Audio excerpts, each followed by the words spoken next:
Komplotan begal sadis bersenjata tajam kembali beraksi di Kecamatan Cileungsi, Kabupaten Bogor, Jawa Barat. Seorang pria berusia 19 tahun menjadi korban begal sadis di samping rumah kepala desa Gandoang. Beruntung sepeda motor korban gagal dibawa para pelaku.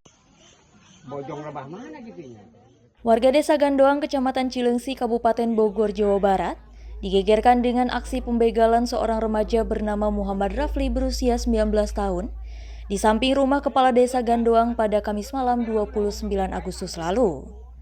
Peristiwa itu bermula saat korban hendak menjemput salah seorang temannya, yaitu seorang wanita yang baru dikenal di media sosial.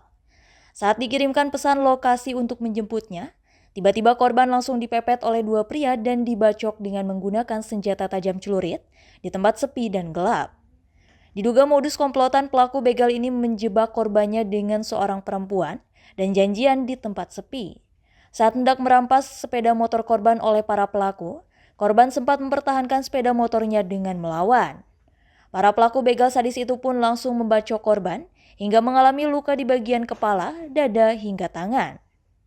Saat kejadian, korban pun sempat teriak meminta pertolongan warga.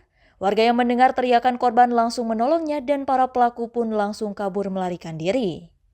Korban yang mengalami 4 luka bacokan di tubuhnya langsung dibawa ke rumah sakit Cileungsi guna mendapatkan pertolongan medis.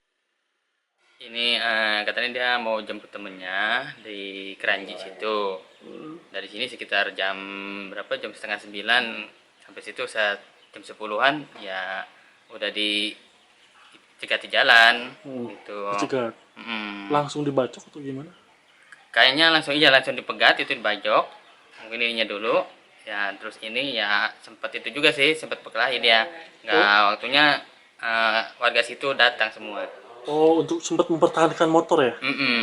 Oh, nah itu menurut korban pelaku berapa orang, Pak? Pelaku berdua. Berdua? Iya, satu motor dia berdua. Sementara itu, maraknya aksi pelaku begal sadis di wilayah Cileungsi membuat warga resah. Bahkan belum genap 1 pekan aksi pembegalan dengan pembacokan korbannya kembali terjadi. Warga hanya bisa berharap kepada pihak kepolisian agar menggelar patroli rutin di wilayah rawan kejadian dan menangkap para pelaku begal sadis yang sudah memakan banyak korban. Dani Subagja melaporkan dari Kabupaten Bogor, Jawa Barat.